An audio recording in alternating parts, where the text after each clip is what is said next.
Hello, and welcome to the Nate's Stories Podcast, Episode 7. Yeah, man. We're about to have a good time, man. We're gonna record a podcast. So let's jump right in. Hope you're having a great week. Got some good weekend plans. I'm having a pretty good week. And I don't have any weekend plans yet, but I will. Oh, yeah. Anyways, first things first.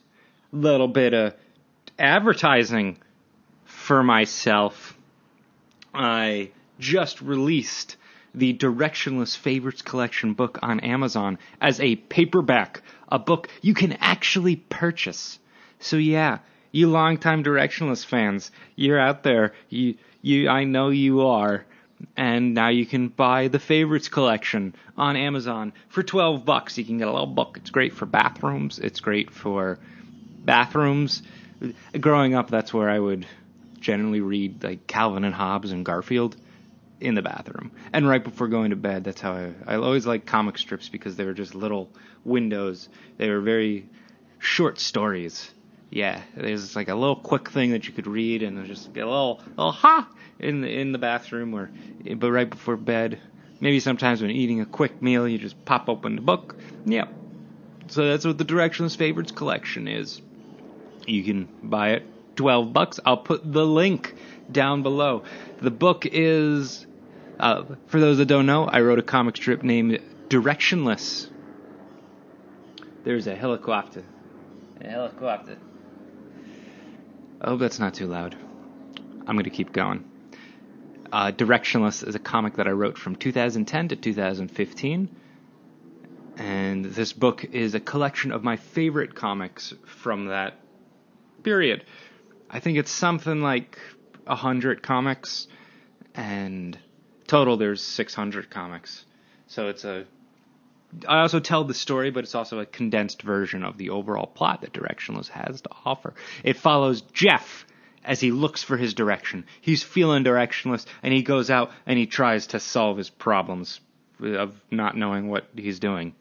It tackles some of the deep stuff, and it also does not. It's pretty silly. In my opinion, it started off kind of strange, and then really in that third year is when it started to get good, in my opinion, where most of the book happens in the last 2 years of the comic, where it's like, yeah, most of my favorite comics. For the book, I actually went back and rewrote some of the jokes, adjusted some of the artwork, so it's like a super nice version of the comic. Yeah. So, yeah. There's also animated versions on my YouTube channel, I think. In 2011, I didn't really write the comic for that long. I took, I think, an 8-month break. But I animated a couple of cartoons for the comic in that time period. So, yeah, they're on my Active Object X YouTube. You guys can go check them out, man. So, let's talk a little bit, I guess, about Directionless, since it's something that I did. I wrote it for 5 years. It was like a big project that was in the back of my head. And I don't know if anybody listening has had projects like that, where it's just something you do in your free time, but you make a schedule where, like, I have to do this. I have to release or work on something new. Like, if, say, you're a musician, and, like, I have to write one song a week, no matter what. So you always have this deadline in the back of your head.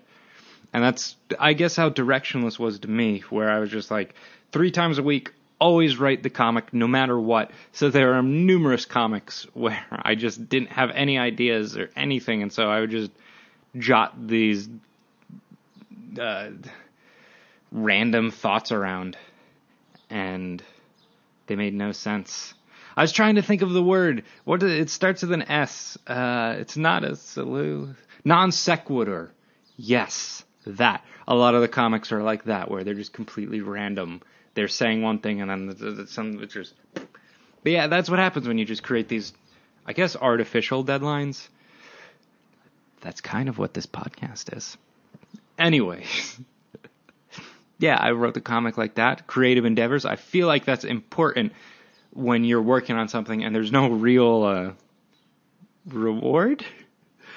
So you don't have an audience that you're pleasing, you don't have a paycheck, you don't have anything tangible that you're getting for it, except for the enjoyment of doing the thing itself. But there were days where I didn't want to do Directionless, and I still did it. I don't know where that drive comes from, because really, if I really didn't want to do it, then those deadlines wouldn't matter. The deadlines in my head would be like, well, I have to upload Monday, Wednesday, and Thursday. Yeah, why do people make things? I don't know. Directionless, it got a fair amount of readers, but I feel like in terms of getting popular on the internet, especially with web comics, I think you have to make a certain type of subject. I don't know. It's really hard to predict success, because it's always like you're going to look at what was successful before you, so then you're going to be like, well, let's copy that, but then you end up doing the same thing, and the way that people usually get successful is by doing their own thing, and they just happen to tap into something greater, usually some subject or humor or character that then people either relate to or just they want to share. I'm not sure. Or it's just the powers that be. The people, I guess before it was newspapers just decided what to show. And you can maybe make an argument that there are tons of great comic strips out there or great media, but nobody sees it because there's only the companies that distribute everything. Don't put it out there. I don't know. Anyways, Directionless never got a big audience, but I wasn't writing it necessarily to get a big audience. Those birds are loud. Not a non sequitur. Here we go. I wonder what birds are saying. I know birds usually. I'll get back to Directionless. I know birds that there's usually certain times of the day where birds are really loud, and I think they're basically saying to each other, I'm here. And there are mating calls where they're like, bang me, you over there. And yeah, doing the singing where they're trying to impress the ladies. Like, check out these notes that I'm hitting, ladies. And the ladies usually are not interested. Ever notice that in those nature documentaries, the female birds are always like the first. They have the male birds singing a song or trying to impress the females. And the first thing they show is always a female rejecting the male. It's always the first male that they show is just always the worst. So, for all you people out there, for all you boys trying to impress girls, don't be the first in the nature documentary. All right, that's a nice little tangent. Directionless. Oh, no. Now I don't remember what I was saying. All right. Yeah, popularity. I don't know. I didn't really write Directionless with the intent of it getting popular. I just wrote it as something because that's what I've always done. Basically, since I was a kid, since 1996, and I was 8 years old at the time, I was writing comics. Some of them were big adventures, and others were the precursors to Directionless, where it was just following a character that I really liked. Also, in Directionless, it's not really about me, it's about a character that I would relate to. There's a little difference, maybe. But anyways, when I was in school, I always wanted everyone else to be writing comics or stories about characters the way that I was, because then I was like, I would want to just read what they would write. And it's always the people that say, I don't want to do that, or I can't do that. Those are the people that I really wanted to read comics about. Like, if I found out I was in school and I found out my math teacher wrote a comic strip, I would read that. If I found out my boss wrote a comic, I would read that. My friends, I would read that, because then I would see myself as a character, maybe. Oh, man. And in Directionless, I would write people that I knew in the comic, but it was about half and half, where half the side characters were real people, and then half of them were just made up based on archetypes for Jeff to interact with. And, yeah. So, lesson for everyone out there. Write comics or stories. Just put it out there. Just express yourself. Just express yourself, everybody. And have fun. Because I want to read it. I mean, if you guys write comics or stories or cartoons, send it to me. I love looking at all that stuff. I've had fans before send me videos being like, I'm always shocked when I've gotten this message that I inspired them to make cartoons. And I'm like, me? Really? But I've always liked looking at what people make, and Nobody's ever sent me anything bad. Now I'm going to get some internet troll to send me some terrible video. It's going to force me to be like, oh, don't quit your day job as being an elementary school student. Anyways, working on Directionless, since I worked on it for 5 years, it's kind of strange for me to read it now because I always get sent back to when I wrote it. But many of you who will read the favorites collection, you'll just see it as a straight shoot. You'll just read it all at once and be like, okay. But when I read the older comics, I'm like, wow, 2010 when I wrote that? And I don't like the writing very much. And then the newer ones, you can actually see, even though I did update the artwork in the series, in the book, the drawing style of Jeff changes over time. And I think that there's a trope for that on TV trope where characters change as the artists draw them more in animation. It's not Flandersization. I don't think Directionless ever reached that point. But yeah, it's just interesting to see that shift over time. And maybe if you read the book, can you notice it? Can you guess which year each comic came from? It is sequential in the book. One thing that was about the Directionless series was that it was kind of a graveyard for my cartoon ideas. So I always have tons of cartoon ideas, but many of them don't actually get produced for a variety of reasons. And while I was writing Directionless, I would make those ideas that eventually I was like, I'm not going to animate this. I would turn them into comic strips. So one of the earliest ones that I remember is I had this idea for a comic where I'd have someone drinking a soda, and then we'd see the sugar inside their body just destroy their internal organs and just eat them from the inside out. And I wanted to make it a funny little short, because it just made me think everyone's like, soda's unhealthy. And I'm like, how unhealthy? This unhealthy. And we just see chaos. Never could get a storyboard that I felt was funny, so I turned it into a little comic strip where Jeff was just like, I like the danger. Because somebody was telling him that soda's unhealthy, and he was like, well, I like to live dangerously. I also wrote a few comics about bar scenes, and any weather-related joke, I tried to write comics about it. Yeah. I felt Directionless had a mix of what I thought as meta humor, where they were in a comic, so that became a part of the world. Is that Jeff was writing the comic, but also knew he was in a comic. It was weird. And then there's also just the character-based humor, which is drama, just following Jeff and characters and like normal media or normal stories. Yeah. Nate's stories, what you're listening to right now, and those cartoons, is kind of an extension of the meta humor, which is also the joke that I think most of the audience didn't like, or the type of humor the audience did not like. So let's make a full series based on it.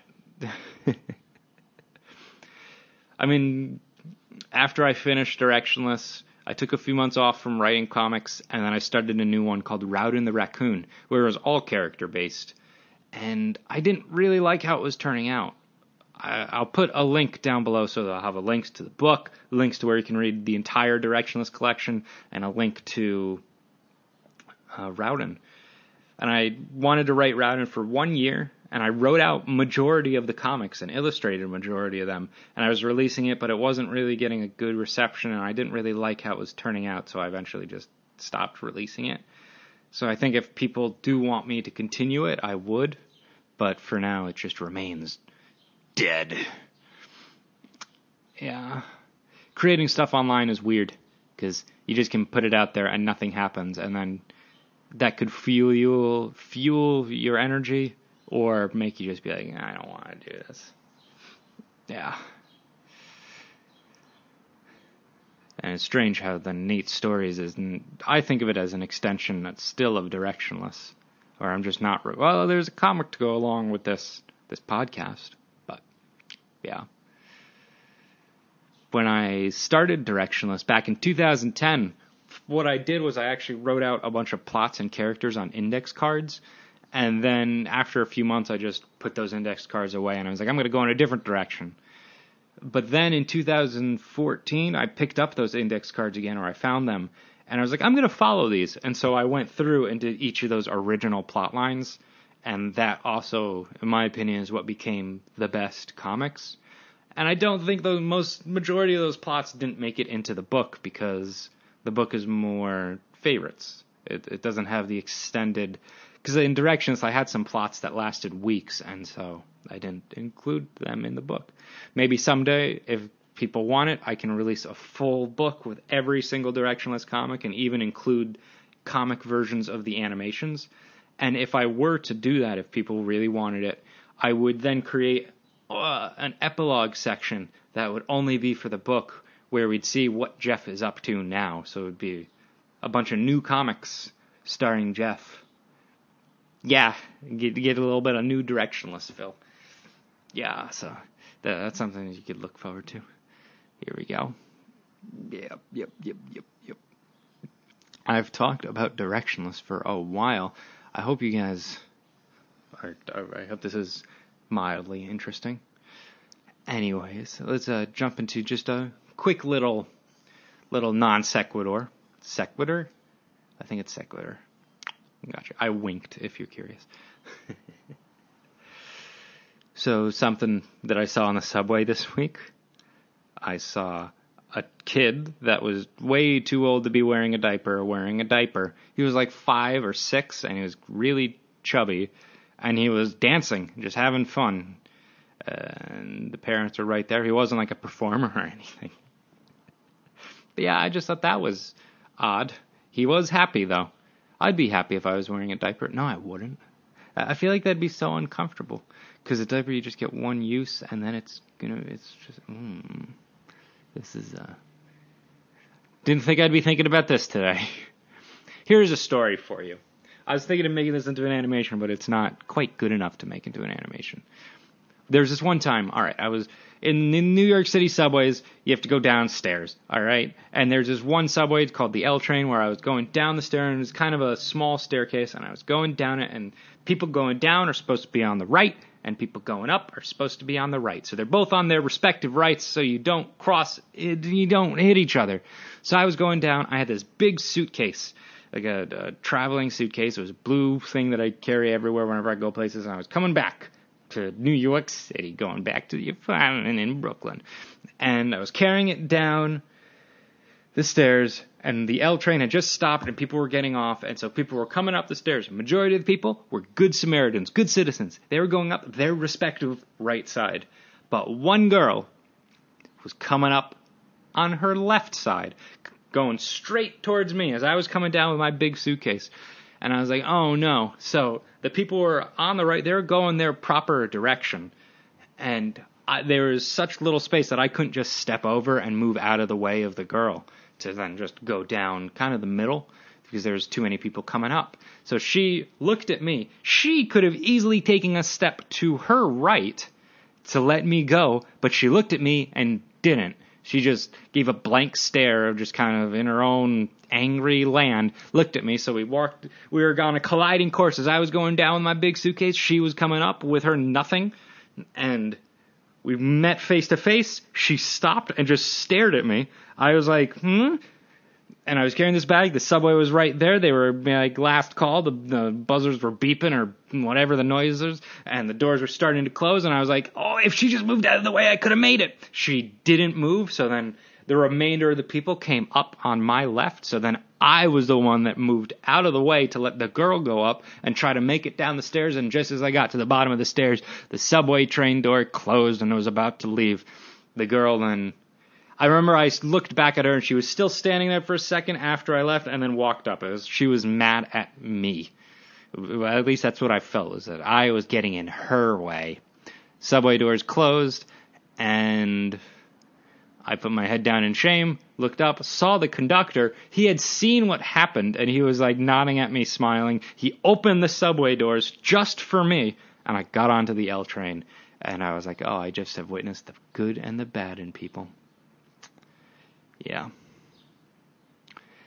So what I would do if I were to animate that is I would edit down the story and probably redo a bunch of the lines. But for the sake of the podcast, that's like what a first draft sounds like. So, yeah. I hope you liked Dan's thing last week where his stories, because I do plan on bringing some more people. And if those stories that other people tell are good enough or engaging enough, we will collaborate and I'll animate their stories either on this channel or probably here on maybe another. I don't know. I did like his acting scam story, though. Anyways, let's get on to questions. Got 2 this week. They're questions from @1in. All right, first one. How long do you think you'll continue to make podcasts? Usually what I do is I make a year goal with any sort of artistic project. So Directionless, when I started it, I was like, I'm going to write this for 4 years. And that's what I basically did. I know it's 5 years from 2010 to 2015, but because I took that 8 months or 10 months off, I wanted to cover that. So this podcast, my goal is to do it for at least a year and then see where it is. I imagine I'm going to get better at it over time, but we'll see. I mean, I think how the podcast will change over time. I'm probably going to bring on more guests because I don't know how good I am at rambling. I don't know how engaging it is. But anyways, yeah. So at least a year, probably more, probably. So then their next question, her next question, and one is your top 1,000 animation movie, or maybe just your top 5. Are there even 1,000 animated movies? Probably. My top 5 in no particular order: Spirited Away, The Emperor's New Groove, Ratatouille, Princess Mononoke, and Grave of the Fireflies. And then special mentions: the Cowboy Bebop movie, Aladdin and the Lion King. Something interesting, I hated Disney as a kid. I did not like animated Disney movies. I felt the plots were all predictable. There are moments and characters that I really liked, but I was like, there's no depth to these things. As a 6-year-old, I remember thinking that. And so one of the reasons that I started to write my own stories, and in particular animated stories, was because I was like, you could do anything with drawings, and they're deciding to make the most bland plots. I also did not understand love back then. Can human beings love? It was supposed to be a robot. I didn't understand, Beauty and the Beast. Why did Belle like the Beast? Well, there was like a day that they knew each other. Or The Little Mermaid. Why did they like each other? Just all these movies, they just confused me. But I was old enough with Emperor's New Groove. I just really liked that one. And then I kind of went backwards. And then once I started to learn about animation, it was just, when you learn about the amount of work and the amount of pieces that go into making these movies, it's just awe-inspiring, man. Yeah. One of the reasons I like the Cowboy Bebop movie is that it's nostalgia, really. I don't know how good the movie actually is. It's just, it takes me back to when I first saw it, was getting into anime. Yeah, I was a teenager. Most anime is for teenage boys. They've just mastered the language of the teenage boy over there in Japan. Yeah. I can go into detail about each of those movies in a different podcast. Just make a movie-based podcast. Oh man, I'm about to talk about this. I don't really like the trend on YouTube and other internet streaming sites where people just talk about their feelings about movies. Because I'm always just, they make these really great videos about movie reviews or opinions on movies. They're editorials. I think they call them video essays. And I watch them. I like them. But at the same time, I'm thinking, you're so talented at making things. Why don't you make your own movie? It kind of goes back to my idea of a directionless. I would rather people make their own comics than people write reviews for my comic. Does that make sense? These creators, I guess it's just really easy to watch a movie, and it's really hard to make a movie. But they're effectively making new pieces of art in their reviews. I don't know. Media's weird. The internet's weird. I did go on the IMDb list to check to see if there is 1,000 animated movies, and Inside Out is currently number 1. And I had weird feelings about that movie. It took me a while to get around to see it, because in 2010, I made a short film called Brandon, which is the same plot to Inside Out. It was like emotions in the head and all that. Eventually, I did watch Inside Out. It was different enough where I was like, oh, okay, they Pixarified it. I did have some problems with it. Like, were the emotions in control of the girl, or was the girl in charge of her emotions? Don't we react to things in the real world? So really, the emotions or the girl are not the ones in charge. It should be her reacting to her outside world. The forces that... For instance, I don't know if you have seen the Inside Out, but one of the early plot points, I don't think I'm going to spoil it, is the girl moves to a new city. And so she's really depressed about it. So it showed the emotions being depressed, and then they showed scenes of her doing things, and the emotions were going on this adventure where, like, things were happening in her head, and one emotion left the central nervous system, and so then the girl was feeling all weird, like she was missing happiness. So this entire adventure was happening in her head. But then I was like, what if she didn't move? Then would this adventure still have happened, and she still would have felt depressed? Because it just seemed like what the emotions were doing had nothing to do with the outside world. It was all internal. All these internal structures were happening, unrelated to everything else that was happening in her life. It was a kid's movie. Have fun, man. Oh, I could do some critiques of movies or criticisms or just get really mad. When I watch movies, I'm one of the people that ends up yelling at the screen. If I'm not in a theater, I don't do it in the movie theater, but I'll just be like, what? What was that? Why did they care? What? This doesn't make any sense. And then usually people laugh next to me because I just get really emotionally invested. Yeah, literally 5 minutes ago, I was talking about how I hate the people that just make videos about critiquing other media when they could make better media. And now I'm about to ask you guys and girls and if you would want me to talk about movies either angrily, what I don't like, or even, I guess, games or books or comics or TV shows. But, just me.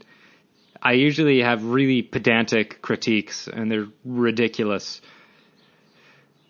But I'll be more well thought out because I would prepare a little bit of my ideas. But there's no perfect movie out there. There's no perfect piece of media. So yeah, let me know. Maybe I'll do that as a test and see how it turns out. I think we're going to wrap up this podcast in a minute. I think next week I'm going to try to have another guest. Probably not Dan, though I do want to bring him back because he's full of great stories. And yeah, I'll try to have another guest. We'll have a little bit of rambling and dambling. And yeah, I think this is the podcast for this week. I hope you have a fantastic week, if you know what I mean. If you know what I mean. If you know what I mean. I can't do accents. Why do I keep trying? This was supposed to be an Irish. Supposed to be an Irish accent. Don't tell me that. Why do accents exist?